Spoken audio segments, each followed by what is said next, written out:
Hi, everybody. I just want to make sure that you can hear me. If you can raise your hand on the GoToWebinar application to let me know if sound is coming through. Great, thank you. Thank you for joining us for GSA Schedule, What's in it for you. Before we start, I'll just briefly cover who we are at Virginia PTAC as a sponsored program of George Mason University. My name is Elizabeth Torrens, and I'm the Operations Manager of the Virginia Procurement Technical Assistance Center. We provide technical assistance and training to both small and large businesses about federal, state, and local government contracting topics. Jennifer, do you want to go to the next slide there?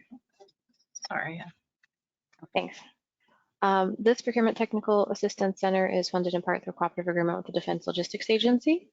Here at Virginia PTAC at GMU, we offer many free services to small and large businesses, including training, one-on-one counseling, and events. In addition to the free counseling that we offer our Virginia-based businesses, we also have an inexpensive subscription bid match service, and you can find more information about that on our website. Primary takeaway I want you to understand is that our events and training are free and open to anyone, but the one-on-one counseling and bid match service are limited to our official clients, those Virginia-based government contractors in our region. If you understand that, then you know how to utilize our services. PTACs are regional or statewide, and there's over 94 of them nationally, so you'll have a local PTAC who can offer assistance with one-on-one counseling for you if you don't fall into our area. For more information, I'd encourage you to familiarize yourself with our website at virginiaptac.org or take a look at the aptac-us.org website and find your local PTAC. Before we start, just a couple of housekeeping notes. We will make the slides available to attendees as a PDF. And for Q&A, if you can please type your questions with enough context so Jennifer can follow up afterward. Then if we don't get them addressed during class, we'll stop at the end of each section to address questions as we go, but if we don't get them addressed during class, then having that context will help us follow up afterward. And we'll be taking attendance during the session. Once I have the slides after the class, they'll be available on the e-center, but that may take a half hour or so after the class is over. Now that housekeeping is done, I'd like to introduce you to our instructor today. Jennifer Schaus is a longtime friend of the Virginia PTAC who's been speaking on this topic to our clients for many years. Jennifer provides consulting on GSA schedule matters, federal business development, and marketing with her firm, J. Schaus & Associates.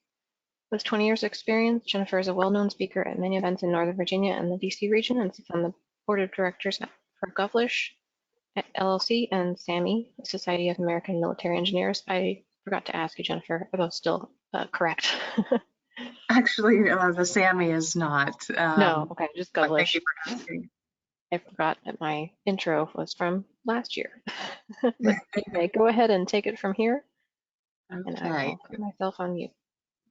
Super. Elizabeth, thank you so much. Also, a special thank you to all of the folks over at the Virginia PTAC. You guys provide an excellent resource for small businesses and burgeoning companies in the federal market. So please do take advantage of everything that they offer. I think you guys are the best one in the country. So thank you, and thank you for inviting me to speak. And thanks to all the attendees who have joined us this Tuesday morning. As a quick note, I have two assistants with me today who might be chiming in on part of the presentation. They both have 4 legs, and you might hear some barking. So just keep that in mind, and I apologize in advance for any disruption or distraction with that. Just a quick blurb about us, and then I'm going to go through the agenda. And we do have 2 hours together today. So as Elizabeth mentioned, if you do have questions, feel free to type them in.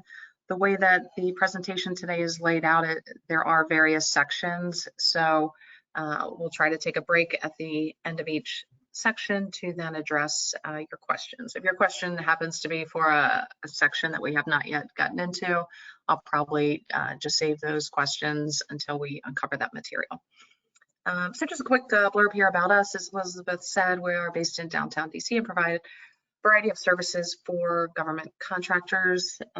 This last bullet point here, the 400 plus complimentary webinars, is actually now 500. I think to be exact, I want to say it's 506. Today will be 507. And those are also laid out on our website. If you go to our website, if you go to the webinars tab, they're sectioned off by topic. If you go to YouTube, I think you can just type in a keyword and search. They're all, again, complimentary. For those that are just starting out in federal contracting, if you're just trying to learn the rules and the regulations, you probably want to look at the series that we did in 2020 on the FAR, the Federal Acquisition Regulations.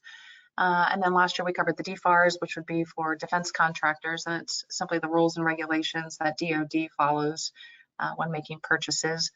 If you're looking just for more tactical and strategic basics, we've covered those for about 10 years, and again, those are on the website. So that's what makes up the 500. What we decided to do this year was kind of close out everything that's in the FAR, and there's something called the FAR supplements, so the Federal Acquisition Regulation Supplements. Specific agencies and departments have their own contracting nuances. So for example, if you're doing business with, let's say, the Army, tomorrow we are covering the Army FAR supplements. So those are on Wednesdays at 12 o'clock. And then on Friday will be the corresponding playbook. So Friday of this week we'll be doing business with the Army. So again, Wednesday is going to be more of probably a little bit of a snooze unless you're really into compliance and regulations, but it is important to be cognizant of these things. And then Friday is more of the sales, strategy, marketing. You can sign up on our website. Those are all complimentary. And the Virginia PTAC is a in-kind partner / sponsor for those. Okay, the agenda today is just basically going through an overview of what the GSA schedule is, some of the basics, the actual process to get onto the schedule, and then the proposal components. So those are going to be the administrative, the technical, and the pricing section. And then just some of the timelines, if you're doing it yourself, kind of, budgeting your time to figure out how long it's going to take to put together the proposal. What happens then once you submit your proposal off into GSA cyberspace, and what it looks like as far as them responding and what those interactions look like. And then once you're on the schedule, just some basic best practices for once you're on, just to maintain the schedule and maximize it. So as we mentioned, type in your questions as we go through each of these sections. If you've got a question, let's say about pricing and we're just on basics, try to just wait until we cover that, and maybe I'll answer your question in the content that I'm covering. And there are no stupid questions. We won't read out your names, so nothing to be embarrassed or shy about. And if we don't get to your question, we'll cover it at the end. Okay. The GSA overview, just first of all, who is GSA? General Services Administration. They're based right here in downtown Washington, DC, and they're a non-appropriated agency, meaning that they do not receive taxpayer funding. So they are more or less self-funded through the GSA schedules program. So the users, the other agencies that are purchasing off of the GSA schedule, pay a fee. That fee is called the industrial funding fee, and we'll talk about that later. But it equates to 0.75% of the price of whatever it is the customer is purchasing. And that's how GSA makes their money. And this is important simply because GSA is motivated by the dollar. You sometimes need to think of them as a for-profit entity. So if a big company, a large company approaches GSA and wants to get onto the schedule, they are more motivated to work with them because they anticipate that a large business would bring in more revenue than Joe's landscaping business. So keep in mind, again, that they are self-funded through the schedules program and then also through PBS, which is the Public Building Service. That's the third bullet point there. They also maintain all of the public websites, so SAM.gov and what was formerly known as FPDS and USA Spending and acquisition.gov. Those are all housed under GSA. Okay, and just some of the basics. So your GSA schedule is a contract vehicle, meaning that it's a mechanism by which the government can purchase from you. And sometimes this is useful to have if you don't have one of the other, I'll say, disadvantaged checkboxes. So if you're not A&A, if you're not in a hub zone, if you're not women-owned, veteran-owned, or STVO, SB, or anything else, sometimes having a schedule can be helpful. And I say sometimes and can in bold, red, highlighted letters. So again, the schedule is not required and it is only a marketing tool. GSA does a fantastic job of marketing themselves. So I think a lot of companies think that they need to be on the schedule in order to do business with the government. That is incorrect. There are plenty of opportunities that you can find as a small business to work directly with the government. You can find those opportunities on sam.gov. And many of those are full and open competition, meaning anybody with an internet connection that can pull up sam.gov and look at those opportunities is in fact eligible, as long as you meet the requirements in the statement of work. Basically the GSA schedule, I always, as I describe to, I'll say lay people, meaning friends, colleagues of mine, family members who have nothing to do and don't understand government contracting. My best example or equivalent would be the GSA schedule is simply like having your item or your service listed on Amazon or eBay or any of these other online marketplaces. You're listed there, but it doesn't guarantee any sales. You still need to have a relationship. You still need, we'll say, to find a dance partner. And overall, it's only used about 10 to 15% of the time in federal purchases. Now that number can fluctuate based on what it is you're selling. And you should know before you get onto the schedule exactly how big the market is for your specific product, service, or software within the GSA schedule versus how much is being procured, just full and open competition. Because you want to make a decision to get onto the schedule based on facts and based on history, and all of that information is publicly available, which is one of the reasons the public sector is so interesting and so sought after.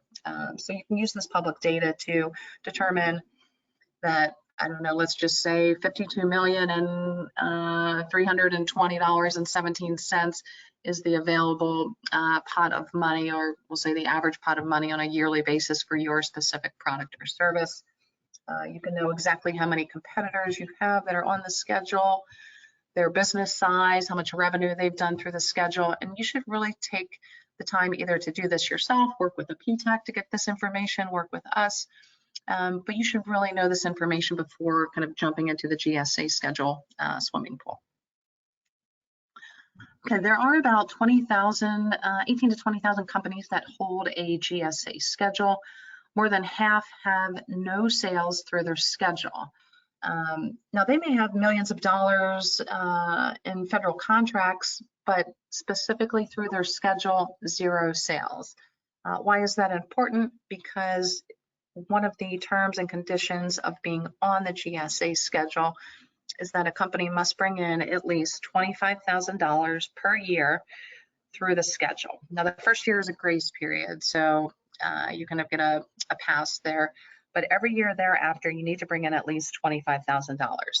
Now, $25,000 doesn't sound like a lot, but again, if you've got, let's say, $5 million worth of sales through, let's say, the Air Force, but they're not purchasing your services, product, or software through the schedule, GSA doesn't care. They will boot you off the schedule because you are costing them more money by staying on the schedule.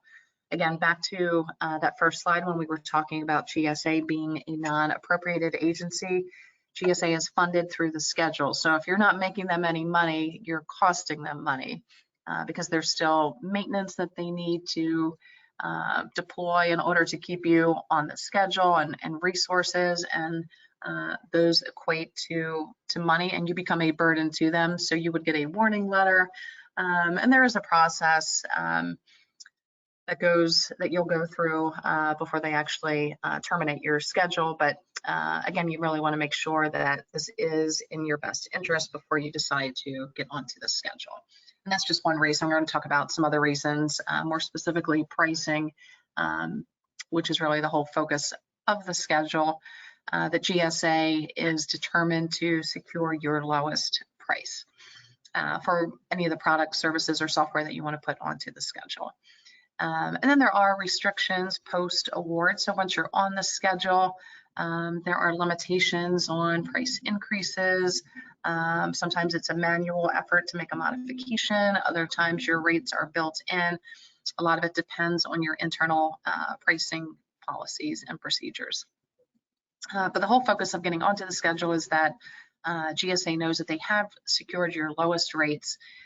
And then that way, when you're on the GSA website, on the GSA Advantage site, again, similar to Amazon or eBay, the buyers know that they are getting your absolute lowest prices.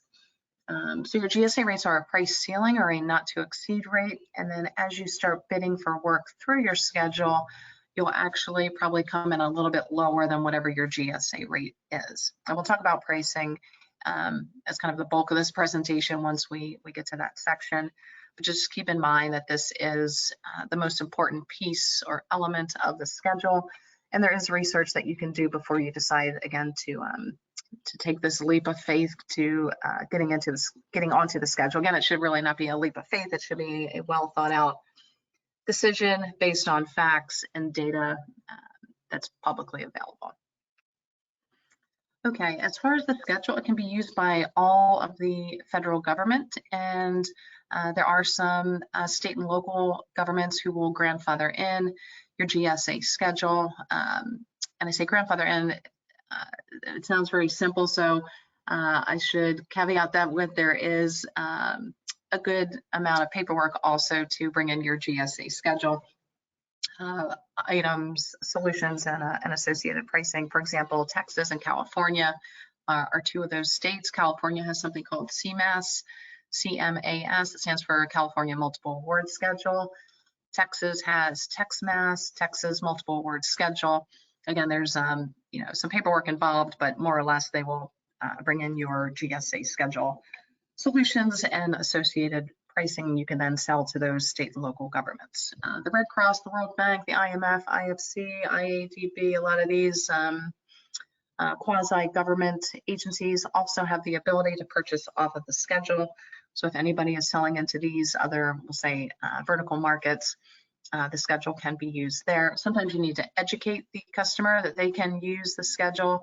And you're not just, because you're on the schedule, you're not simply going to have a bazillion phone calls of organizations trying to buy from you. Again, it's really just a feather in your cap. It's a marketing tool. You still need to go out there and pound the pavement, meet with the buyers, meet with the decision makers, and help influence the sales process. But being on the schedule does simplify the acquisition process because you've gone through and jumped through all of the hoops, completed all of the paperwork, demonstrated your past performance, provided GSA with your lowest prices, given them narratives about your business, about your quality control, and pretty much everything else under the sun except your mother's maiden name. And I'm just going to repeat here that the schedule is based on your lowest prices. What's in it for you? Obviously, it can help eliminate, or I should probably say, as the first word here says, limit your competition.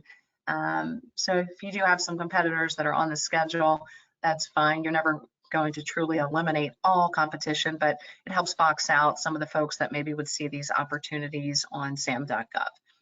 And it also gives the government, as well as some of the prime contractors, depending upon which strategy you're taking and selling to the government, shows that you are credible, that you have met the GSA requirements. Having that GSA logo in your auto signature, having it on the back of your business card with your schedule number, having it on your website with a link to your GSA pricing. All of these small pieces that kind of help make up your marketing strategy do show that you are a sophisticated and mature company and you have been more or less checked out. So it kind of gives you, I don't know, maybe just a little bit of bragging rights. And you also receive special RFP notifications. However, keep in mind, just like sam.gov, when you see an opportunity on sam.gov, you say, wow, I saw this opportunity. It sounds like exactly what we do. Let's respond. Same thing with GSA. You will get you will see and receive RFP, RFI notifications, and you may think, wow, this is exactly what we do. But most of these opportunities also have been worked and wired, meaning that there is somebody in there, a competitor, who has built a relationship with the government and has steered that government customer to the GSA schedule simply to limit the competition. They want less eyeballs on this opportunity because, you know, they've been talking to the government for the last probably 12 to 24 months, trying to get this opportunity shaped so that maybe something in the requirements is technical that only, you know, their company or them and 3 other companies actually have the ability to do. So keep in mind when you see these RFPs on GSA Advantage, that again, there's most likely 99% of the time a relationship that has been built in there. So I'm not saying that you should not respond to the opportunity. You certainly can, but just keep in mind that the schedule is something that you have, and then you steer your customers in that direction to make a purchase. So it's a strategic marketing tool. Okay, now we're just going to talk about the process, and a lot of this is maybe things that I've alluded to over the last couple slides. As far as the process, you certainly want to make sure again that you've done your homework and your market research. Who is your customer and how do they prefer to purchase? And again, because the government sector is so unique and has ample public data, you definitely want to, before you decide to get onto the schedule, have some sort of decision-making matrix in place. And I think we're going to do a webinar on this later in the year. Is really just evaluating who's your customer, and are they purchasing primarily from the schedule? And if so, are they purchasing your types of products or services through the schedule? What does the competitive landscape look like? What type of prices do my competitors have?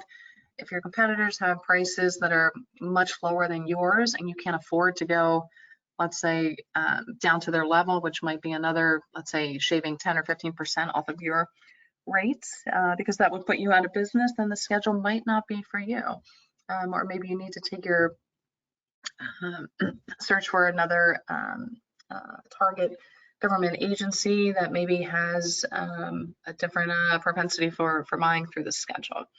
And GSA is just one of many, many contract vehicles. Most agencies have their own vehicles. So you've got NASA SOUP, Navy Seaport E, and then GSA is a whole nother, we'll say, subset of flavors that they offer, Oasis and STARS and VETS and other GSA programs for socioeconomic categories.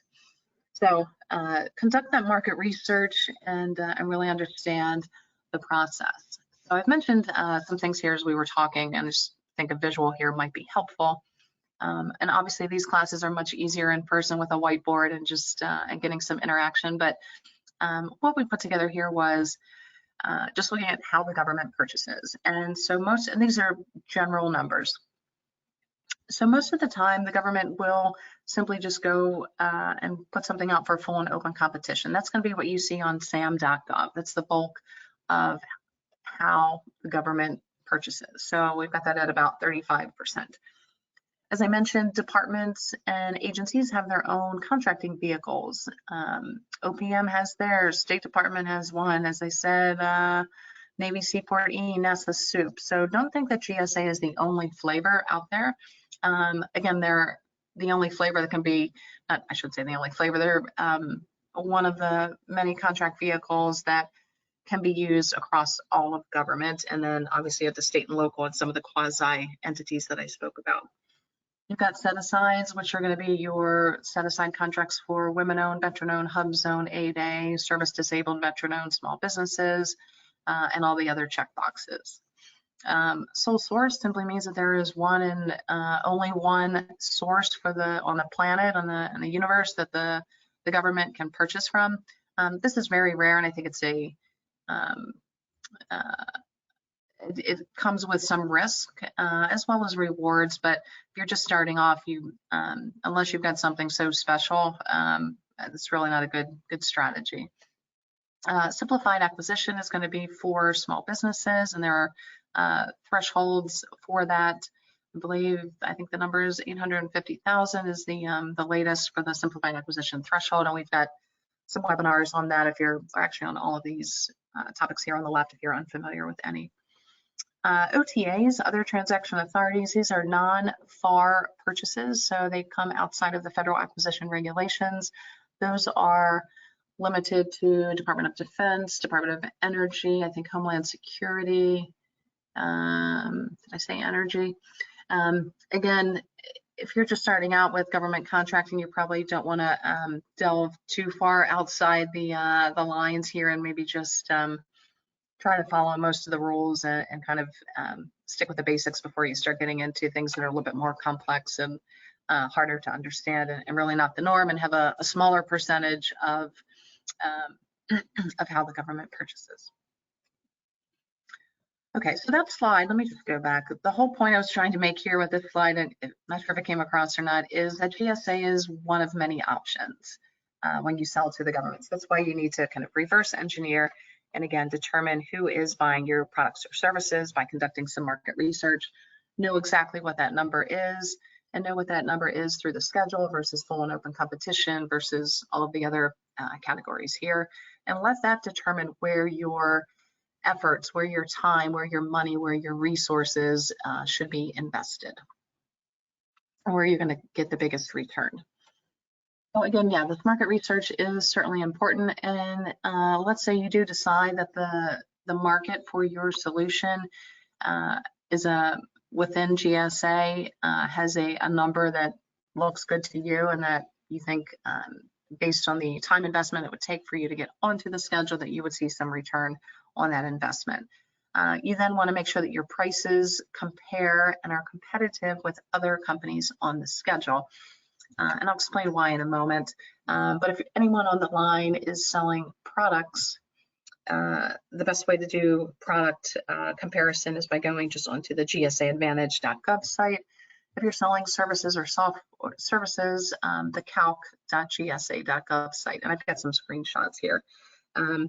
The reason you want to look at pricing is because, let's just say that I'm going to make an assumption here based on teaching this class for the last 20 years that most of the companies on the line are selling services. I'm just going to use a generic labor category or job title, project manager level 1. Most companies have programmer, project manager, let's say level 1.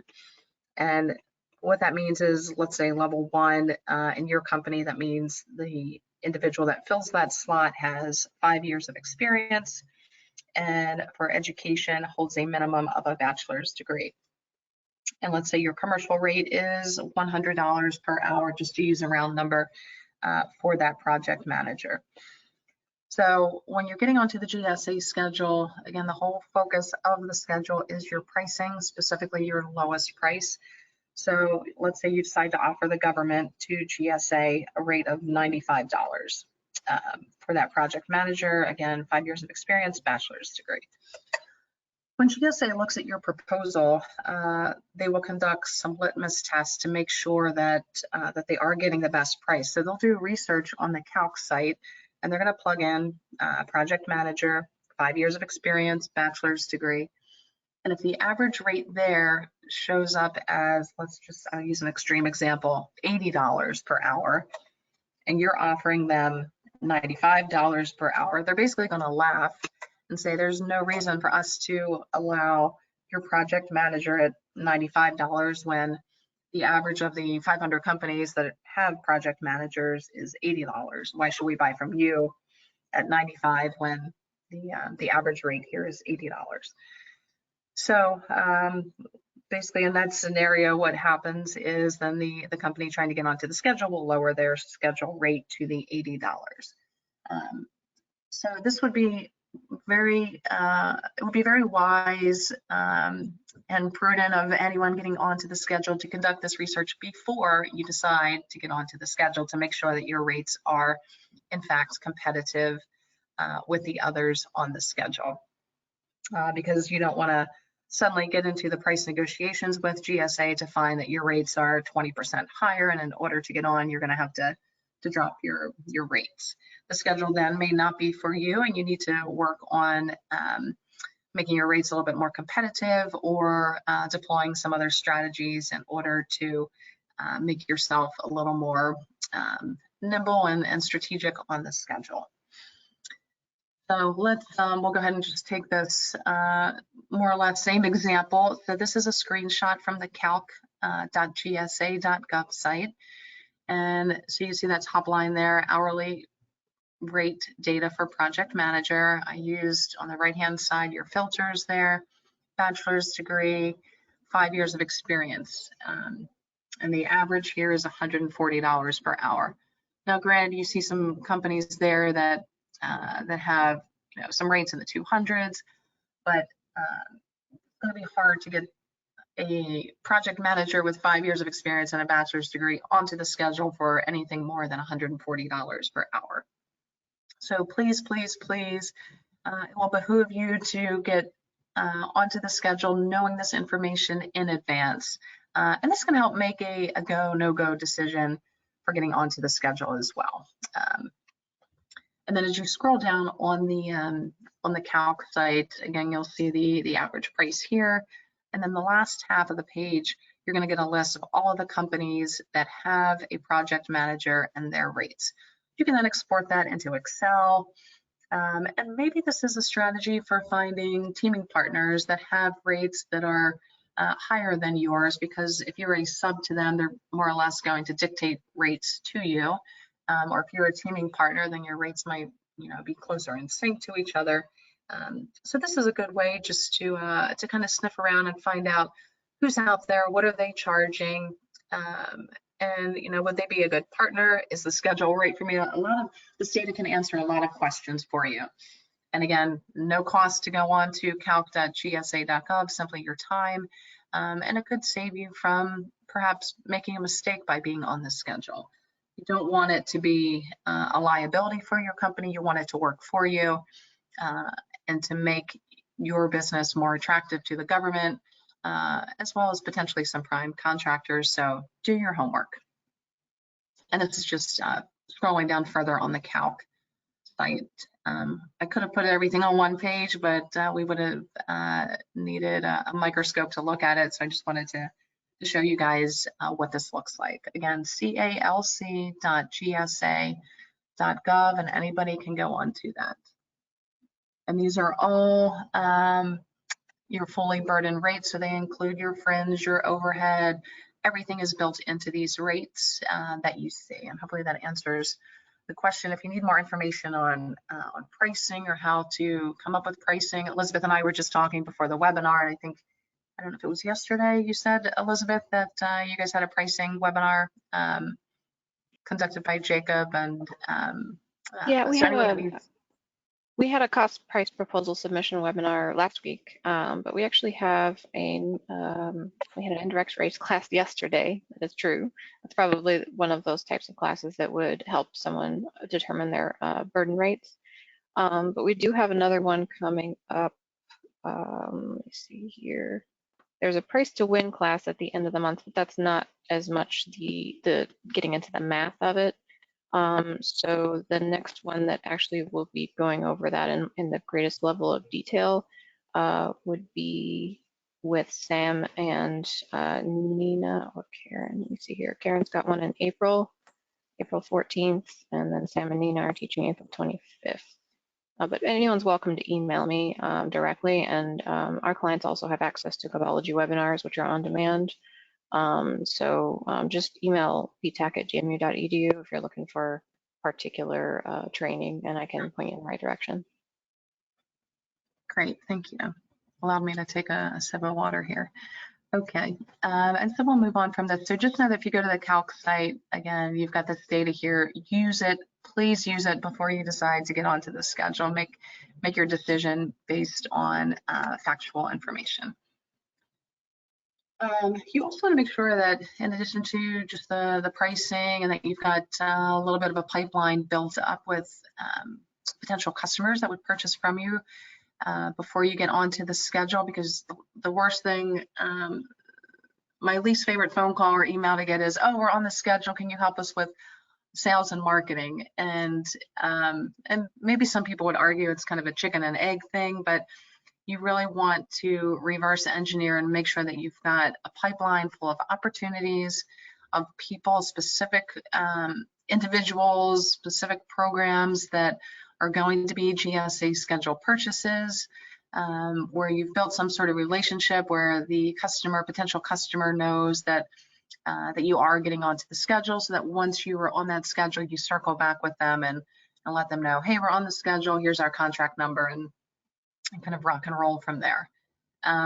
So in addition to that, you also want to make sure that you meet or exceed all of the requirements, both pre-award and then also post-award, because there is some reporting that comes into play after you're on the schedule.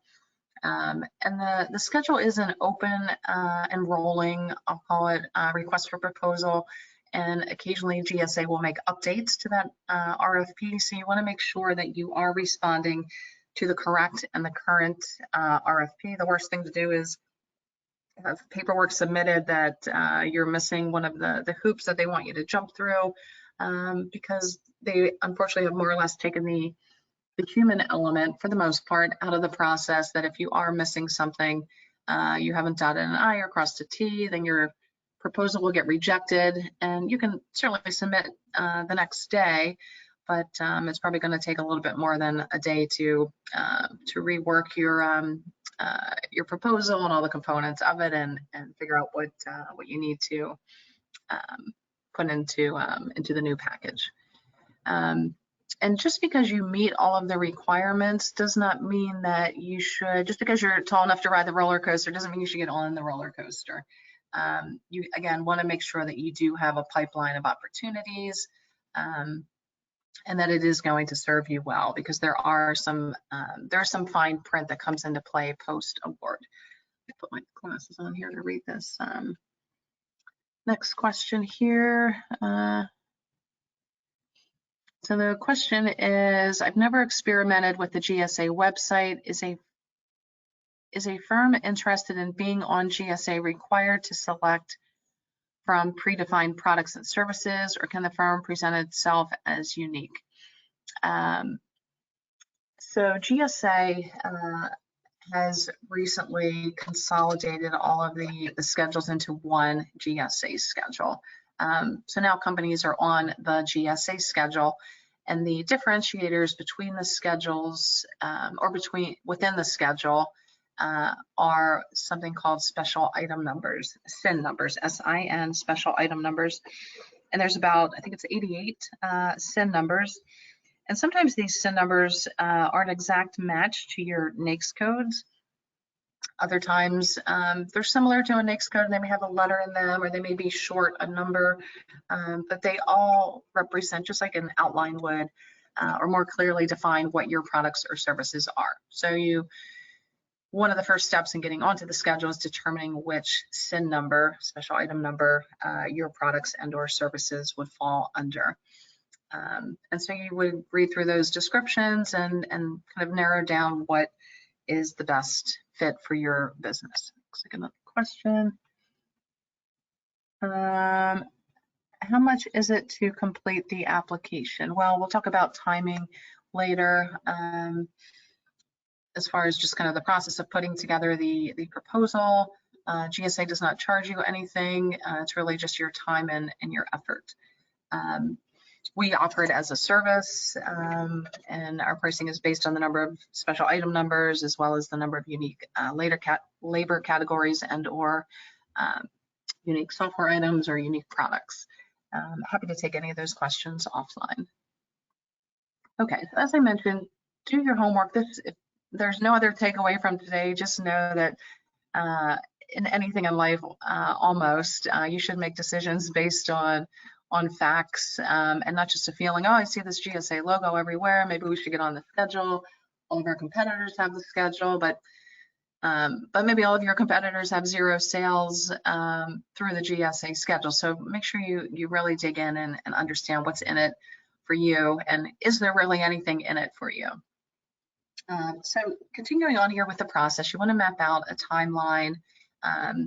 And this is, this can vary company to company. There's no real cookie cutter answer here, and I'll give you some general ideas and basics from having done this for 20 years for clients, as well as a compliance matrix, and just some sort of quality control process in place to make sure that, for example, that you've got somebody with fresh eyes kind of looking at the proposal before it gets submitted off to GSA, and then just understanding what happens with that submission. Got another question here, which is, Would you recommend every small business to get on a GSA schedule? If so, what is the process of getting on a GSA schedule? So would I recommend every small business get on the schedule? Absolutely not. Again, you want to reverse engineer, do some homework on all of these websites to make sure that it is worth your while. Conduct that market research, hire somebody to help you with that or do it for you. You need to have a logical reason for getting onto the schedule based on facts, not just a feeling that you have. Another question here, hopefully that answers the question, which is kind of everything we've been talking about for the last 41 minutes. If a business gets kicked off of the schedule because of zero sales, can they apply again and get reinstated? Yes, they can. And you would need to, with your new package, proposal package, submit the letter stating why you have been kicked off. And you probably want to beef up some of the narrative sections of your proposal to show that that you are getting on for good reason now, that you do have a pipeline full of opportunities. And here are the reasons why you're getting onto the schedule, to not give GSA any hesitation, any pause, any reason to kind of question your decision to get onto the schedule, to make sure that it certainly is a wise decision, again, based on facts and market research that you've conducted. Another question here, does the Veterans Affairs purchase products through the GSA schedule? If not, what schedule do they use? The VA has their own schedule. The VA schedule, it's a different set of requirements. So anything that, any medical products, medical services, that's going to be on the VA schedule. That is not something that we help clients with. There's plenty of companies out there that do. And I'm sure Elizabeth can probably provide those names and phone numbers. If not, we're happy to make some recommendations. Okay, let's continue on here with the process, and now we'll talk about the proposal components. So actually, the meat and potatoes of what goes into the proposal. To again, you want to make sure that you meet, but preferably exceed the requirements of getting onto the schedule. And then, as I mentioned, also the post-award requirements. But first, let's take this one step at a time, and we'll talk about the three components: the administrative, the technical, and the pricing. And these are the sections that you'll find in any RFP that's out there. So first, we'll dig into the administrative section. You want to include your last 2 years balance sheet and income statement. These do not need to be audited. So again, your balance sheet, and these should be for 24 full months. Let's say you decide to submit your GSA proposal today, you would need your 2020 and 2021 balance sheet and income statement, assuming you have a calendar year, fiscal year. And then I would also include your year-to-date 2022s. GSA will 9 times out of 10 follow up and have you complete the GSA standard form 527. You could find that the documentation online. Is basically a bank reference. We'll look through that to make sure that your bank is going to be able to help you and complete that form for you. It does not get submitted with the initial proposal. It usually comes up with the follow-up once GSA has received your proposal. And I think we've got a hand raised here or something. I don't know if it's a question. Is this please fully explain the fully burdened rate? Again, we've discussed that, which I think sounds like there's a webinar, and there's many webinars on our website about pricing. The next piece of the administrative section is the readiness assessment. You can find that on the Vendor Support Center, VSC, Vendor Support Center.gsa.gov. That'll take about, let's say, an hour of your time at least. And it's basically just asking you some questions. How many vendors have zero sales through the schedule? Just making sure that you know pretty much what you're signing up for. The pathway to success is also kind of a guided training found on the Vendor Support Center, vsc.gsa.gov. And that will kind of ask you a series of questions, and then to ensure that you know more or less what you're signing up for. I'd give yourself about 30 minutes to complete that one. Those are both dated documents, and they need to have a heartbeat within 12 months. So if you decide today you're going to get onto the schedule and then you get busy, next thing you know, it's March 2023, and your readiness assessment and pathway to success have today's date, they are not going to fly. So you want to make sure that that those are current and still within that time frame. Advance here. Okay, continuing on in the administrative section, you want your SAM record, and you want to make sure that it is current. And as a good kind of best practices, here's just a little sidebar. Your SAM record, it's also, I think, wise to even possibly 3 times a year, just to have a ticker on the calendar where you go in and update it. Sometimes companies move, they change their suite number. You've got a new CEO, CFO, COO, new point of contact. You want to make sure that, or you've gone from a large business to a small, or a small to a large, or suddenly now you're 8A, or you're in a hub zone and you're certified. You want to make sure that all of that information is properly reflected in SAM. Not because anyone is going to give you a contract based on your SAM record, or they're not going to be looking for vendors in SAM. The only people looking for records in SAM are going to be companies trying to sell you something.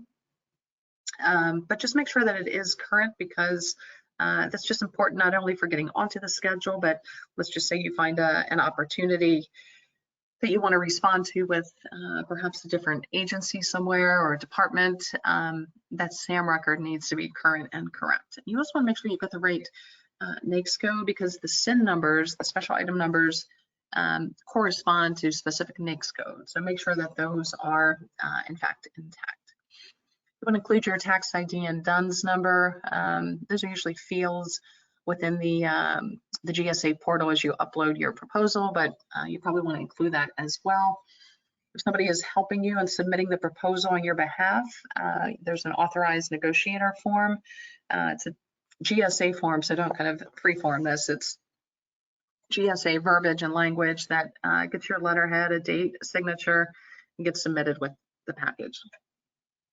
If your company has been on the schedule previously, if you hold a current schedule and maybe you're just adding a new special item number, if you've been rejected in the past, or if you had canceled schedules, all of this information and any associated information with your canceled schedule, that rejection letter, your termination letter, any of those things, all of that documentation gets submitted as well.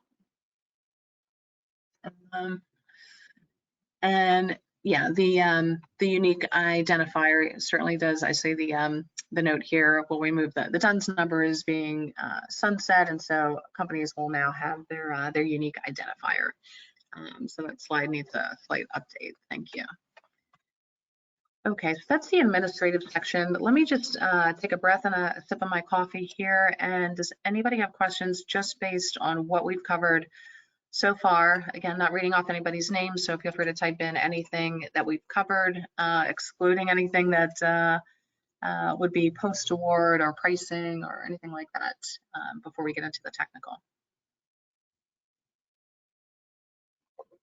Okay, the second section here is the technical section. And the components of the technical section include a corporate narrative, quality control, some references, and project narratives. So we'll talk about each of these. The corporate narrative and the quality control, actually all of these are more or less the data elements that make up each of these pieces of the technical section are data elements that GSA has identified. So don't just freeform and write your own corporate narrative or submit your internal quality control documentation. There are specific questions that GSA has for you. So the corporate narrative has about, I think about 5 or 6 questions: how long you've been in business, your accounting controls that you use, how you handle multiple projects at the same time, what sort of experience you have that's related to the special item number, that sort of thing. Quality control, same thing, about 5 or 6 questions about, what processes and procedures do you have in place for quality control? How do you handle problems if something kind of comes up in a contract where, let's say there was a hiccup Do you outsource and do you use subcontractors? There are specific data points that you'll need to answer for both of those. These are an opportunity for you to demonstrate to GSA, to the government, that you are good at what you do, that you are capable and qualified. So don't take those lightly. Take some time and put some effort into those. The corporate narrative and the quality control, I don't know, an hour or two on each would be ideal for anyone that's trying to kind of map this out to understand the time investment. Your references then are 3 to 5 references, and if you have CPARS, I'm assuming most companies on the line do not, but this is a list of minimum 3, maximum 5. If you have 5, I would highly encourage you to use 5 references. And the data elements that GSA is looking for here are going to be the point of contact, the name of the contract, the dates, the dollar amount, and then just I'd say 3 or 4 sentence max description of the type of work that you did in the contract. You want those contracts to be relevant to the work that you are proposing to get onto the schedule. So if your company is in landscaping, then your references should be related to that. These are just very short references. They don't go into great detail. These references can be government, they can be commercial, they can be, let's say you were a sub to a prime, that can be listed. If so, I would make a note in your 3 to 4 short sentences that we were sub to ABC company. The work was done at Department of the Army. So while the contract you held is not directly with the Army, you probably want to mention that.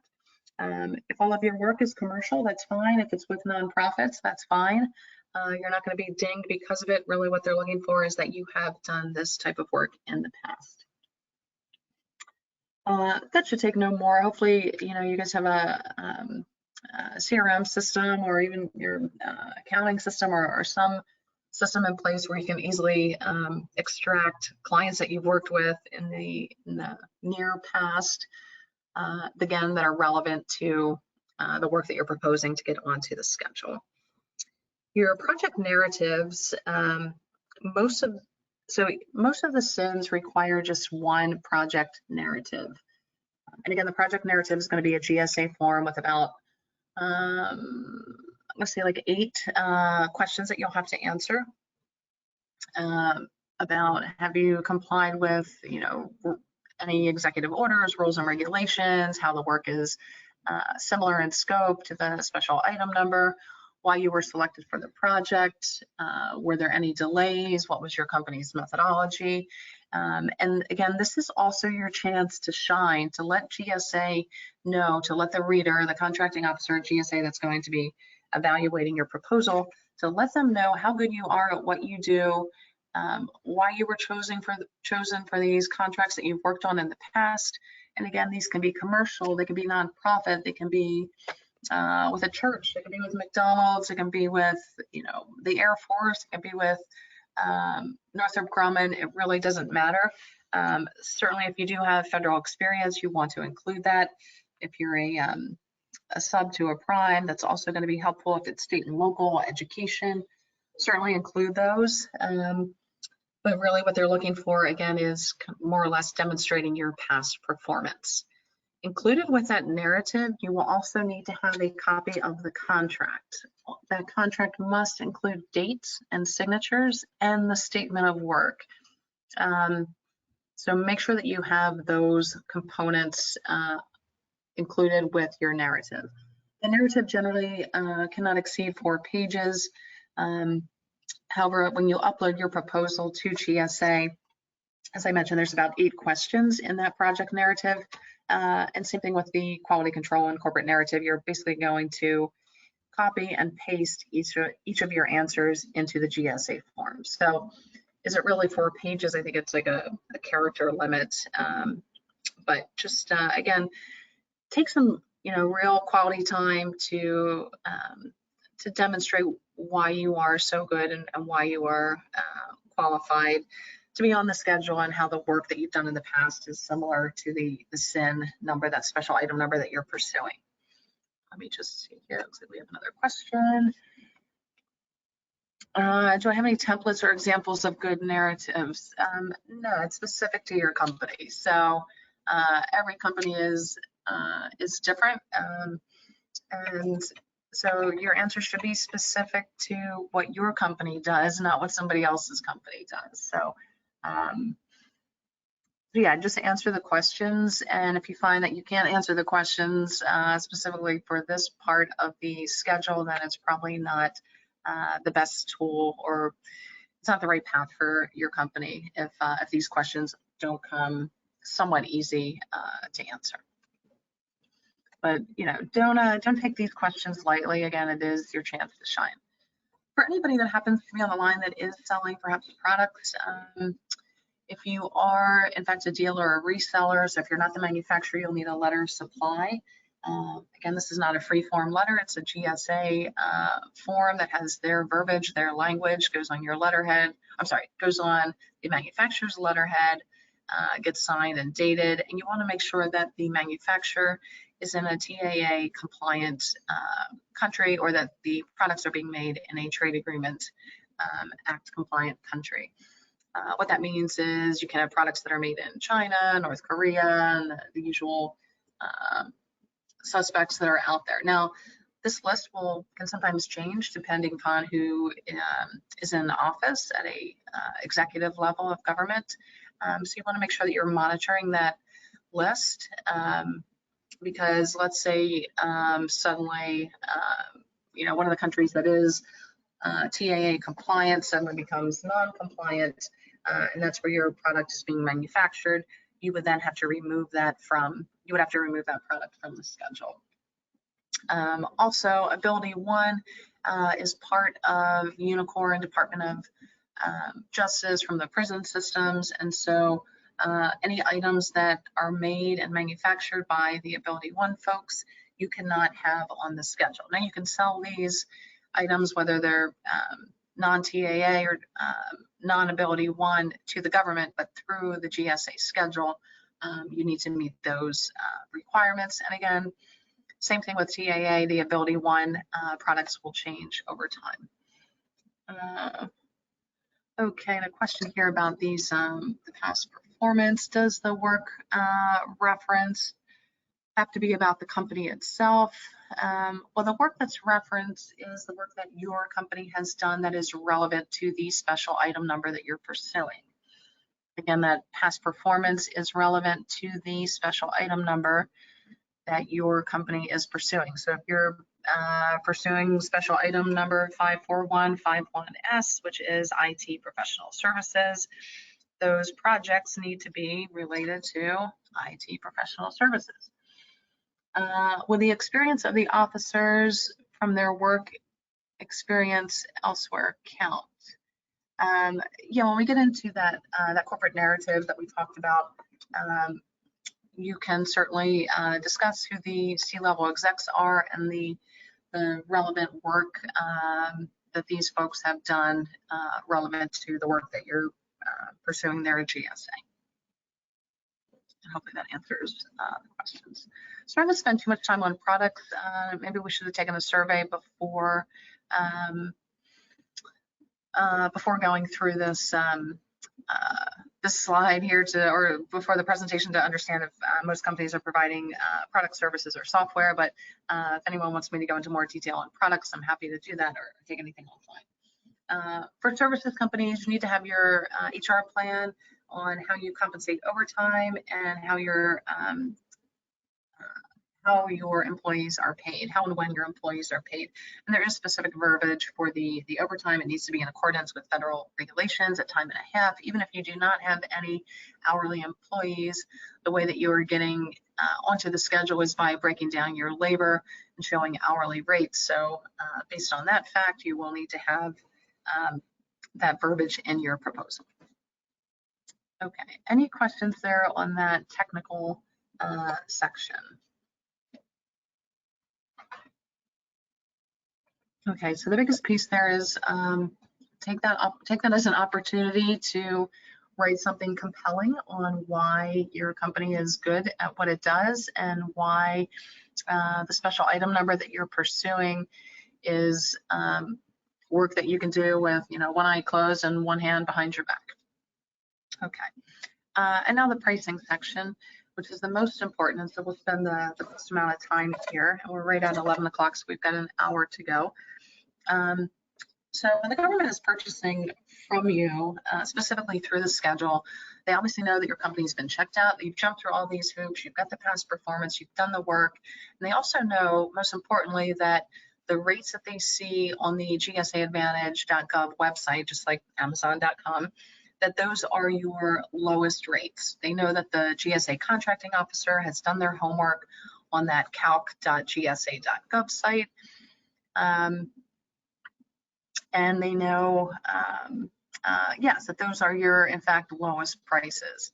And they know that those rates are going to be roughly in sync with the other vendors. So with that being said, then what's the differentiator between you and everyone else that has pricing kind of within, let's say, a 10-point range of each other? That's where we get into the relationship, and that's kind of the special sauce that each and every company should be bringing to the table. So yes, while you meet the requirements and you're listed on the schedule and your pricing is competitive and you've shown that you are capable and qualified to jump through the GSA hoops and you know how to read a proposal and respond to it with a compliant response. The real piece, aside from the pricing, is by then having this pipeline full of opportunities and the relationships that you've built. And that's just something that we'll talk about a little bit later, kind of post-award. Okay, so pricing for companies that are providing services, meaning professional services. You've got job titles, you've got your program manager, you've got your systems engineer, you've got your accountant, or whatever your job titles are. You will have a labor category matrix. You're also going to have your price list, and you're either going to have a commercial price list or market rates, and your economic price adjustment, which is how you will increase your prices once you're on the schedule year after year. I'm just going down the list here. Your backup documentation, and this is really important, and you want to make sure that you do a good job here and make it easy for GSA to map your services or your products or your software to the invoices to show that you have sold these items or services in the past. So if you've got that project manager level 1, 5 years of experience with a bachelor's degree that you've been billing at $100 per hour, you want to make sure that your invoice shows either, project manager level 1, $100 per hour, and that person worked, 75 hours for that month. That you submit that documentation, that invoice to show, yes, we have billed this project manager, we do have this past performance, we just didn't say it. Here is the invoice to show that we have sold this. And that invoice, these invoices, companies' invoices will look at times very different. So your invoice might actually say project manager level 1, $100 per hour and times 75 hours for the month, or it might say Joe Smith. And then Joe Smith worked, 75 hours for the month, and he is billed at $100 per hour. If that's the case, then you would submit a spreadsheet behind that invoice that says Joe Smith equates to a project manager level 1. And let's just say your invoice also shows Susie Q. So you would have Joe Smith as a project manager, Susie Q is a systems engineer, and her rate is $125 per hour times however many hours she worked. So again, you want to make sure that everything is connected, that everything maps to each other in a very easy to read method for GSA to understand once they get your proposal. So you will need an invoice for every single line item that you're proposing. So if you have 101 labor categories, you're going to need enough invoices to show that each of those 101 labor categories have in fact been invoiced and billed, that you have sold those in the past. And that is, we'll say, a basic requirement. If you don't have these invoices, again, the schedule may be a little bit premature for you. They will accept proposals. I prefer to work with companies, and I think it makes more sense even if you're just doing kind of an internal assessment. Hey, we've been in business for 2 years, but we don't have the invoice justification quite, put together yet. We're still, hunting down new customers.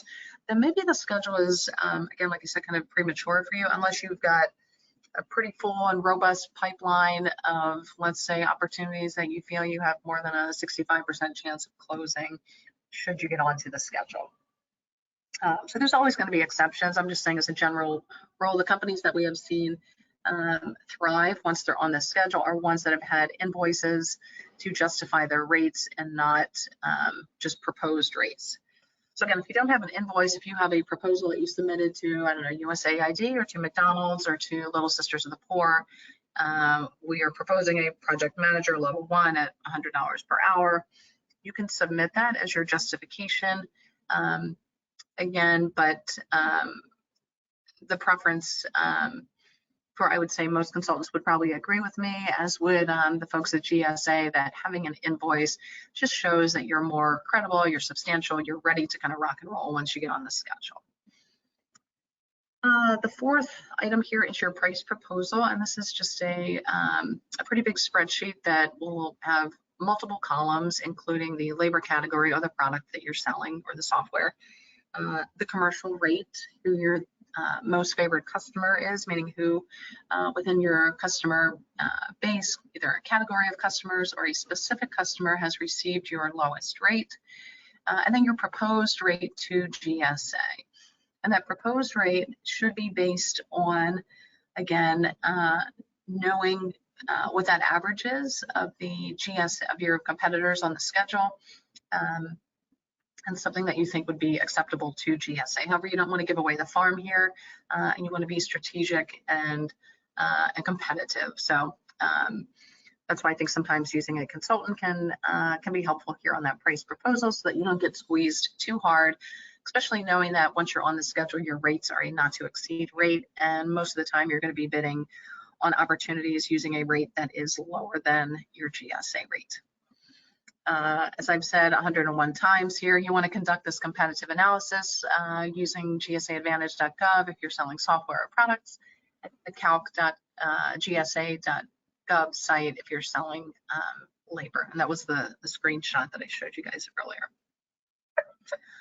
The CSP is the commercial sales practice. It's just another GSA form that you'll input some financial information about your most recent fiscal year, your projected sales through the schedule, as well as who your most favored customer is. There's also a short narrative here that includes information about why you believe your pricing is fair and reasonable, and most of that narrative should be coming from information that you've gathered from the calc.gsa.gov site. Again, don't go through this proposal kind of step by step. Do this homework first on the calc site or GSA Advantage site to really understand, are you going to be competitive, or is this really a contract vehicle that might be perhaps a liability to your company? And things change over time, so your pricing will change and evolve, and your business strategy may change and evolve, and who knows, maybe 6 months down the road, if today is not the right time for your schedule, 6 months down the road it perhaps is. Okay, so pricing, you got this commercial sales practices, and this again is a GSA form. As I mentioned, you're going to include on this in this document your internal pricing policies and any sort of standard discounts that you give. Standard discounts would be that we always give a 10% discount anytime we deal with state and local, or we always give a 5% discount anytime a company comes to us and is perhaps a nonprofit or a 501c3, or we always give a 7% discount, I don't know, to some other category or class of customers. It could also be, and those are examples of categories of customers. So I mentioned nonprofits, I mentioned educational institutions, or state and local. Now you may also have a standard discount that we always give a 10% discount to ABC company. Maybe they were your first client ever, and you've got, I don't know, perhaps a 10-year contract with them. So anytime during this 10 years, you automatically give them a 10% discount. So you would disclose all of this information, and maybe your discounts are for all of your products and services, or maybe it's only anytime somebody orders a specific widget from you or a specific labor category from you. So those are your standard discounts. They're just part of your automatic, standard, everyday operating procedures. If you have any non-standard discounts, meaning let's just say 2020 perhaps was a bad year for your business because of COVID, and towards the end of the year you thought you might have to close your doors, but I don't know, Northrop Grumman comes to you and says, hey, we need your services. But it's going to be between you and another company, send us a proposal. So you discount your rates just because you know that it's going to be, I don't know, a pretty big order. You discount your rates by, let's say, 15%. Now, this is not a standard discount that you're automatically giving to every customer. You're not automatically giving every customer a 15% discount. So this was a non-standard, a one-off, a one-time occurrence, simply to win the business, to then help keep your business, to keep a heartbeat within your business and to keep your business moving along. So that would be an example of a non-standard discount. Why is this important? Because think of yourself as GSA here, they're evaluating your proposal. And so what GSA will want is discounts that are equal to or better than your standard discounts. So if there aren't any non-standard discounts, you want to use that as an explanation as much as possible. So that way GSA doesn't say, oh, well, I see here you gave a 15% discount to Northrop Grumman. We also want that 15% discount. And this is where you can say, well, this actually was a non-standard discount. It's not part of our everyday procedures. It was a one-time discount simply to win the business. And it's not, again, something that we normally do on an everyday basis. It happened one time.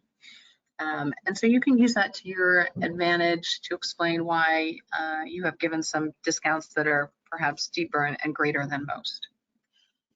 And again, sometimes this is easier to explain in person with a whiteboard or a blackboard or whatever. So I tried to kind of lay this out here as an example. So your standard discounts, again, are just your everyday operating procedures. We always give a 10% discount to nonprofits.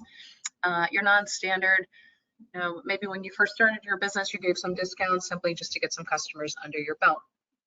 But then as your business levels out and starts to kind of plateau a little bit, and you're kind of, I should say plateau, that's not a good word, as your business is kind of, you know, humming along, you don't need to give those discounts as much.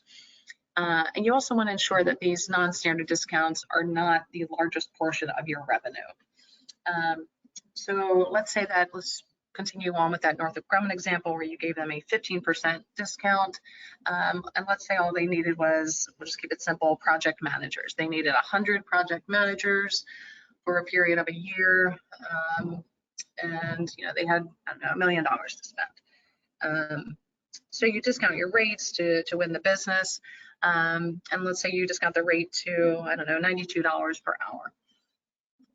I want to make sure that you also have invoices to show GSA where that project manager is typically billed at $100 per hour.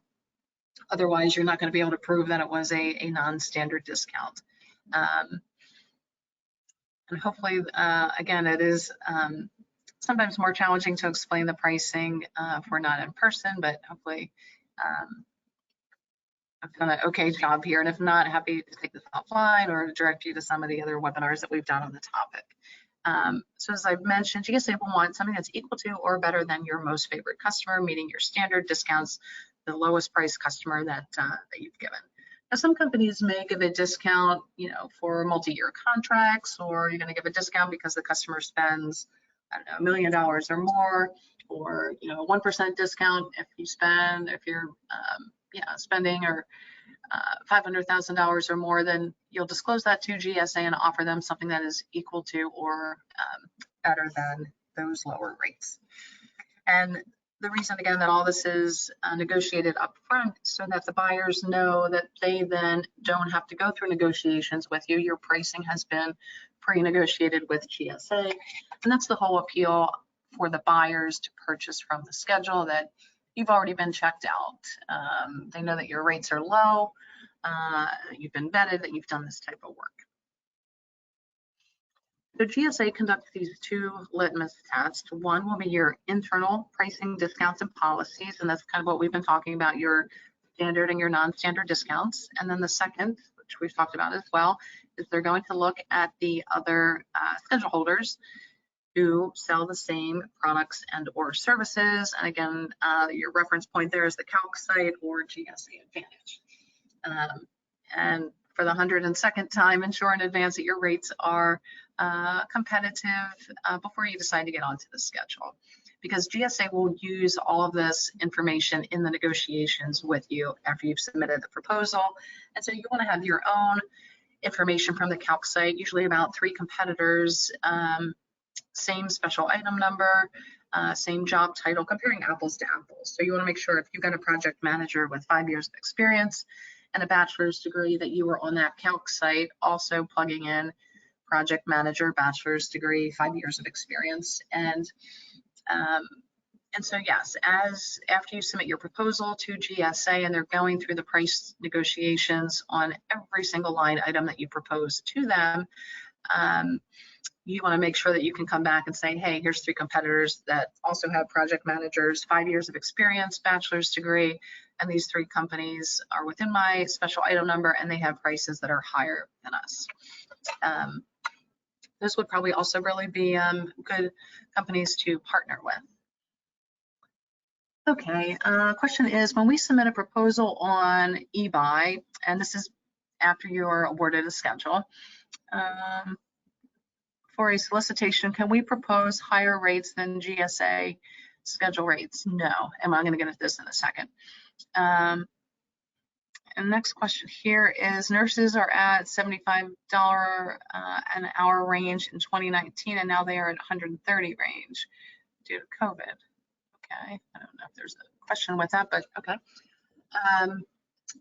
So your GSA pricing, again, is a not to exceed rate, which means that you cannot exceed or go higher than your GSA rates as you bid on contracts through your schedule. So again, a ceiling rate, a not to exceed rate, I don't know how else to say it, but your GSA rates, you cannot go higher than your GSA rates. You can go lower. That's why I said you want to conduct the market research to make sure that your rates are competitive, because most of the time you're either going to be bidding lower than your GSA rates, but again, you cannot go higher. Your GSA rates are a price ceiling or a not to exceed rate. So if your GSA awarded rate for your project manager is, let's say, $95 per hour, as you bid for work, you're probably going to come in at $92, $93, $94, maybe $95, maybe even lower. You cannot go higher than that $95 an hour rate. Now, if you're selling in the commercial world, you certainly can, and we're going to get into that in a moment, but again, just keep in mind your GSA rates are a not to exceed or a price ceiling. So keep that in mind again before you decide to get onto the schedule, because you're not going to be able to go higher with these lower rates. I wasn't an econ major, but I do know enough to know that with lower margins, meaning GSA rates, you're going to need heavy volume. So you're going to need a pipeline full of ample opportunities of prospects that want to buy from you through the schedule in order to make this worthwhile. You don't want to be one of these 60% of the 20,000 companies that have the schedule who have 0 sales through their schedule, or who are selling through the schedule but actually losing money because they have to bid lower than their GSA rates. Can you speak about how you would handle inflation of costs to the point where you can no longer afford to sell at the rate that got approved? How do you handle that? Do you have to apply for a new SIN or to replace the product that you have approved, or do you have to go through the whole process all over again? So if you want to change your rates, you have to wait a period of 12 months, and your rates are either added to the schedule. Your pricing is either added based on your internal pricing policy. So your company either has a commercial price list, which means that at the end of every 12 months, you submit a formal modification to GSA to increase your rates. You've got to have substantial documentation, again, more or less everything that you needed to get onto the schedule related to pricing, copies of invoices, proposals, that sort of justification. or sometimes you'll see schedules where their rates are built out for a period of either 5, 10, or 15, or 20 years. And those are companies that have whose internal policies are based on market rates. So there's some sort of multiplier that most companies will use that usually ties back to Department of Labor Table 5. You can find that online. So if you're selling professional services, you can usually take the average of the last 3 periods that were reported, and sometimes that number is going to come in, let's say, at, I don't know, 2.1%. And so that multiplier then is using your initial proposal with GSA. Are they going to accept the 2.1%? They might knock you down to 1.9, and then your rates are built out for a period of, again, 5, 10, 15, or 20 years at that 1.9%. And that would almost be kind of a separate webinar just on understanding pricing within the schedule. I don't want to get too far into the weeds, but most of that just depends on how the company's pricing is structured internally. Okay, let me just see what the next question is here. Where are we? The next question is, we haven't gotten into timing yet. Questions are on timing. Okay.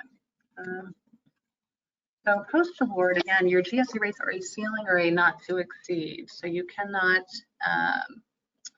through your schedule, you cannot you can raise your prices after 12 months, but if there's an opportunity to bid, you can use your GSA rate or lower. Those are your only 2 choices. Outside of your schedule, you cannot give anybody a discount lower than your GSA rate, but you can go higher. And this one, this slide here, I think makes it a little bit easier just to understand. So let's say your GSA rate for either your widget or your project manager or whatever, your nurse, your labor category is $100 per hour, or $100 for your widget, or $100 for your software license. Your GSA schedule, let's say proposal or the purchase that is made, is either going to be $100 or lower. So let's say you just come in at 95 because you want to beat the competition. This is why it's really important to do your homework to make sure you know kind of where your GSA rate will land with GSA during the negotiations. If there's a non-GSA schedule purchase, and this can be McDonald's, this can be Northrop Grumman, this can be Department of Commerce that's purchasing from you, not through the schedule, you can go $100 or higher. So again, let me reiterate that. It can be Department of Commerce or Agriculture or the Air Force or even GSA that's not purchasing from the GSA schedule. So any non-GSA schedule purchase, a nonprofit, a church, state and local, education, United Nations, name any federal department or agency, you can go higher than your schedule. Through the schedule, you can either go your GSA schedule rate or lower. Because your GSA rates, again, are only a price ceiling or a not to exceed. Questions on pricing before we move on to timelines?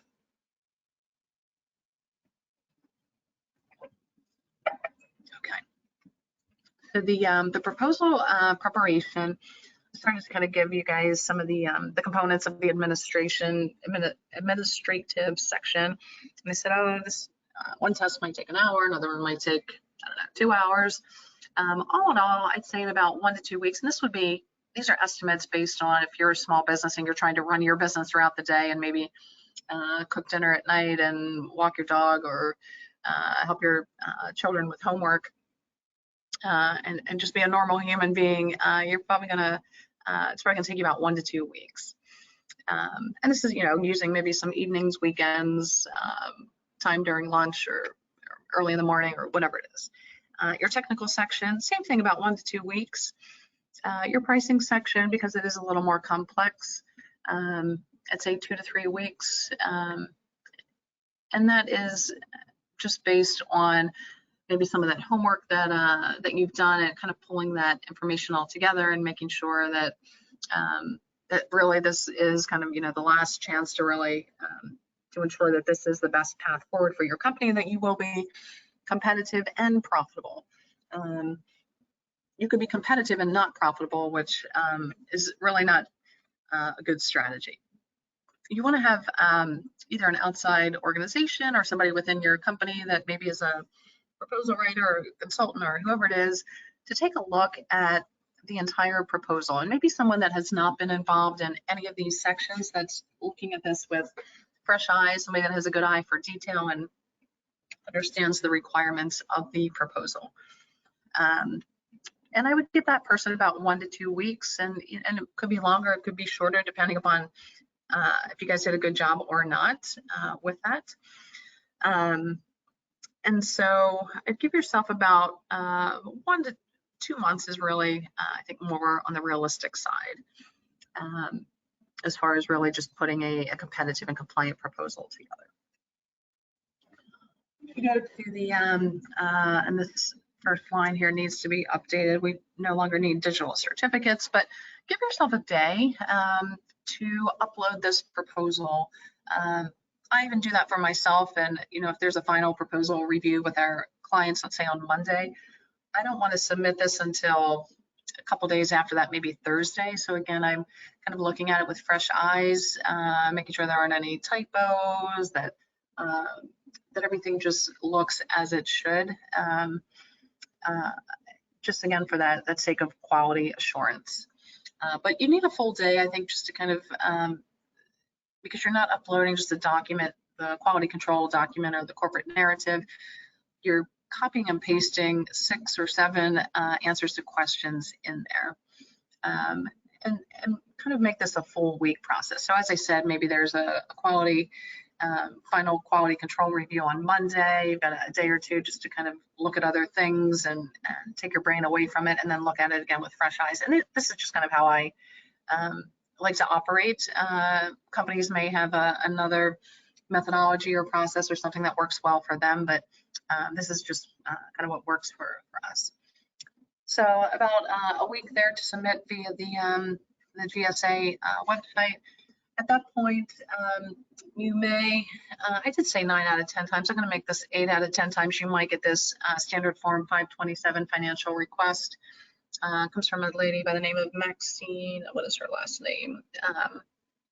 Maxine at GSA. And this form you can find online just to kind of give yourself a heads up of knowing what to expect. They usually give you about 2 weeks to submit that. It goes to your bank then submits it to GSA. Make sure you're copied on all the correspondence just to keep a paper trail. So now we're at about 2 weeks out. What usually then happens is you'll get a welcome letter. Dear vendor, Susie Q from GSA will be your contracting officer, and she's going to be reviewing your proposal, blah, blah, blah. And then there's usually about 2 or 3 rounds, sometimes just one, of questions. And these clarifications are can range anywhere from give us another invoice for your project manager, or maybe something's a little bit off in one of your spreadsheets. And sometimes these requests come via email. And let's say you get the request on a Monday. They want the corrections or the answers to their questions by, sometimes it's usually a pretty quick turnaround. So Tuesday, Wednesday at 3 p.m. And the more responsive you can be, the better. So if they contact you on Monday and the answers are due on Wednesday, if you can get them the answers on Tuesday, this is the beginning of a good, this is how you can get off on the right foot with GSA. You get their answers on Tuesday, so a day early. The way that the GSA contracting officers are evaluated is based on how many proposals they review in a certain time period. It's a production line. So the more responsive you are, they know that you're going to be easy to work with. You're responsive, you're giving them the information that they need. Make your emails easy to read, give them the information that they need. And not that I'm going to say withhold anything, but don't add additional documentation that, more documents than they need. Just make it simple, make it easy, make it efficient and effective. And sometimes after you respond to their request, let's say you send them their answer on Tuesday, if they do have any additional requests, they know that you're responsive, so they may get back to you that same day with, oh, I also forgot to ask you for X, Y, and Z. And this usually happens. respond to them with that. If you do need more time, you can ask them for that. They're human beings. Let's say somebody that's supposed to be helping with the processes, I don't know, out on maternity leave, out on vacation, or whatever it is. Let them know that and just, hey, can we have an extra day? Can we? And usually they're going to be fine with that. However, the best response, if at all possible, without sacrificing quality, would be to get them their answers well in advance, and they're going to appreciate that and do a better job of working with you. But sometimes you may not hear from them after you get their responses for another, I don't know, a couple days, 2 weeks, 2 months is kind of probably an exaggeration, but depending upon how many rounds of clarifications, it could extend that long. And larger businesses, any business that is considered large that has, let's say, subcontracting plans or end user license agreements for software, sometimes those can eat up some time. So just keep that in mind. Once the clarifications have been answered and you've satisfied all of their questions and requests, they will move on to the price negotiations. And this is usually an email. Sometimes it's done over the phone, but usually it's an email.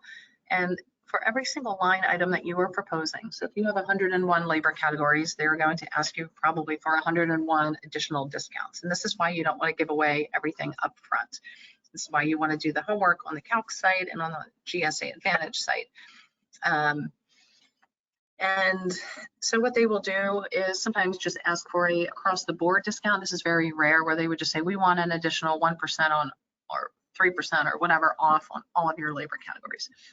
Usually that's not the case, because the reason being is because once they do the homework on the Calc site, those averages are going to then determine where GSA wants your rates to be. So they may say, oh, for your project manager level 1, we want an additional 10% discount. On your systems engineer, we want a 4.5% discount. We also want prompt payment discounts. We also want volume discounts, and these sort of things. So again, this is why you want to be cautious with not boxing yourself in too much, especially knowing again that your GSA rates are a price ceiling or a not to exceed rate. So if they ask, let's just say, for discounts for all of your labor categories, and you decide that, wow, some of these are pretty excessive, this is where that homework that you've done up front, let's say they want an additional 10% off of your project manager, and you say, well, that's going to put us out of business. Like, there's no way we can have a rate of $90 for a project manager when it's typically $100.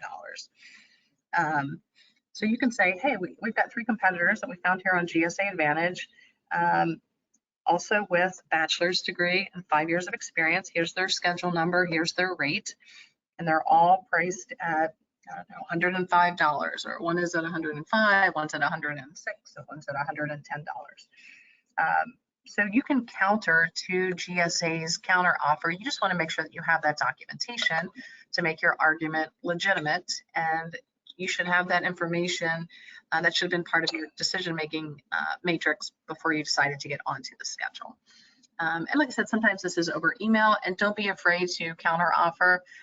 They're not going to, the worst thing they can say is, nope, you need to be at 4%. Okay. But don't be afraid to push back. I've seen too many companies get stuck with really, really low rates and have the schedule not work for them after putting so much time and effort into a very nice, pretty package. And then just basically getting squeezed because as you start bidding for work through your schedule again, you're using your GSA rates or lower, not higher. So yeah, don't be afraid of GSA here. You can play the small business card. Hey, we're a small business. Maybe after 12 months, we'll reevaluate our rates, and if we can lower them, then we will. That's usually not going to be the case, but don't be afraid to use some muscle here. Once you have, again, satisfied the clarifications, they move to the price negotiations. Once we satisfy the price negotiations and everybody agrees to agree on, you know, the offer, the counter offer, the counter to the counter, and you get to numbers that work for everybody, GSA will send over what's called the FPR, the final proposal revision letter. It's a document basically just recapping everything you agreed to on the pricing, the terms, conditions, any prompt payment discounts, any volume discounts, any other sort of special circumstances that you're giving to GSA. And that usually happens, I'd say, a day or a week after the price negotiations have been finalized. Then you get the award. You'll celebrate for a period of about 30 seconds, and the clock is ticking because you need to then bring in that $25,000 per year through your schedule. You then are required post-award to register in the schedule input program, which is a platform that then absorbs your price list, a Word document or PDF that is what really shows up on that GSA Advantage site. You'll then, once that is approved, you can then register in GSA eBuy, which is where you're going to get the RFP, RFQ, RFI notifications just for your specific SIN number. Again, those have also been worked and wired, so this is where you can certainly respond, but know that you're not the only player in town. It's just more limited competition than what you have on sam.gov. And then you've got sales reporting that happens on a quarterly basis. This is where you're paying that industrial funding fee, which you're not really, you're kind of the middle person. The customer that is purchasing from you through the schedule is paying your GSA rate plus 0.75%, which is the GSA industrial funding fee, which is kind of the cash cow that keeps them in business. And you get that 0.75%, and then you pay that to GSA each quarter. If you have 0 sales through your schedule, you will still be required to go to the GSA sales reporting portal and insert that number. And so you want to make sure that you're keeping compliant with these things as well, depending upon how much you're selling through your schedule. You may need kind of a part-time compliance person. You also want to make sure that that your rates in the commercial world or non-GSA are not going below your GSA rates. And you also want to make sure that your GSA rates that you're quoting are not above your GSA rates for any sales through the schedule, because again, your schedule rates are just a price ceiling or a not to exceed rate. Let's see here, get some questions. For temporary healthcare staffing, we charge per hour plus flight, travel, hotel, car rental, per diem expenses. We're in the process of submitting GSA 621 schedule. Is it better to submit all-inclusive pricing per hour, including per diem and travel? Or so the 621 schedule is falls within the GSA VA schedule, which is separate from the GSA. I would say you probably want to conduct some market analysis to find out what are the other schedule holders doing, how are they packaging their pricing, is it always one package, and usually travel is not included in schedule pricing. It's a separate item that is a non-schedule line item. So you probably want to look at the RFP requirements and terms and conditions to make sure that you're submitting your pricing correctly. But post-award, kind of back to this, depending upon the complexity of your sales, what type of business you're doing at the federal level and GSA level, sometimes this can be outsourced, sometimes it's just a couple hours each quarter from your internal compliance or accounting or bookkeeping person. Okay, and some best practices. Let me just check our time here. We got about 20 minutes, and I'm assuming if anybody has questions, I would say feel free to just type them in now, and we've got some time at the end. I mentioned some of these things briefly, but I'll repeat them again.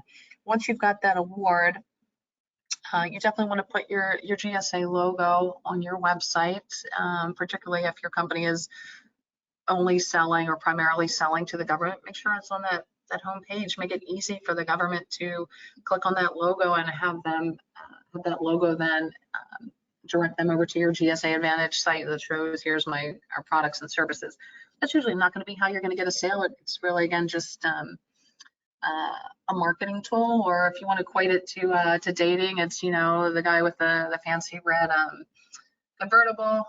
Yeah, he's got a nice car, but does he have any substance? Does he have personality? Does he have character? What else is he offering besides a fancy car? The car is not going to get you the relationship, and the GSA logo is not going to get you the sale, but it does add a little bit, makes you a little bit more enticing and credible. In your auto signature in your emails, I think it's important also to have the logo there with your schedule number, and again, a link to your GSA Advantage pricing. So many times, one of my pet peeves is the auto signature. People will have the company name, they'll have maybe a phone number. I feel like nobody calls anybody anymore, which is fine. But then they'll put their actual email address in the auto signature and not a link to the company. If I had $1 for every time I've gotten emails from companies like that, I don't know. I might not be here teaching this class today, but we've already got your email because you sent us an email, so maybe include the link to your website. And again, if you do have the GSA contract, make sure that you make it easy for them to click on that GSA logo and get to your pricing. Again, this is not going to get you the sale. It's just part of your messaging, your marketing, your strategy, and reiterating that you are on the schedule. You certainly want to add it to your capabilities statement, include the special item number, include your contract number, and the effective dates of your contract. The schedule is in essence, a 20-year contract. Initially, it's a 5-year contract with 3 5-year renewable periods.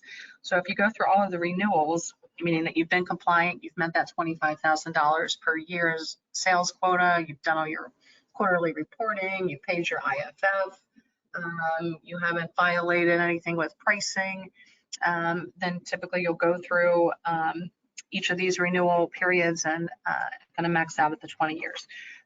For anyone that's curious, the 8A certification is a 9-year program that once you're graduated from the 8A program, you cannot then apply for another 8A certification, even if you start a business that's completely different from the one that you had your 8A under. GSA schedule at the end of 20 years, you can in fact apply to get back onto the schedule.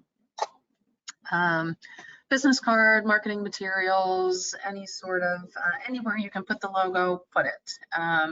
You really want to, if you're going to get it, you may as well, max it out, and you don't want to get it simply just to pull in 25K per year for your schedule. If you're getting onto the GSA schedule, you should know that there is $52,032.17 worth of business that I can go after for my specific product or service. You should have that number. You should know that number and know kind of what legitimately or realistically piece of that you think you can win.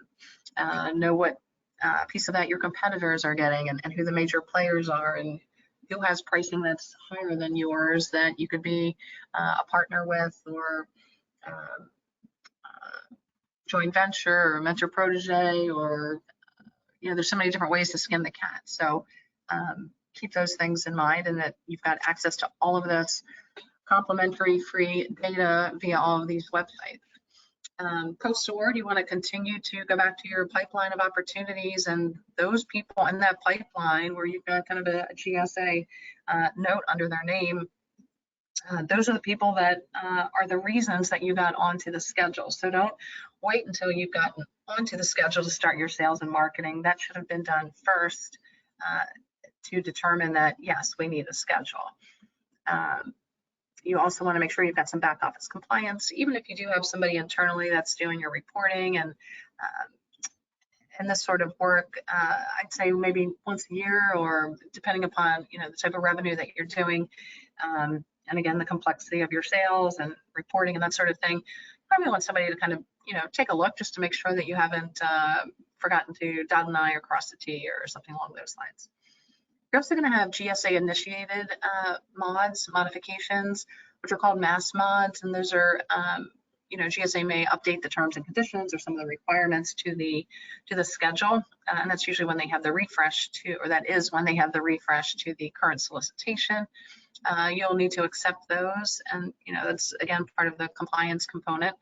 And then you're going to have vendor initiated modifications, which this is when you want to add an additional SIN number, add a new product, remove a product, even be changing your company address. Just because it changes in SAM doesn't mean that it, or because you change it in SAM doesn't mean that it will automatically go to GSA.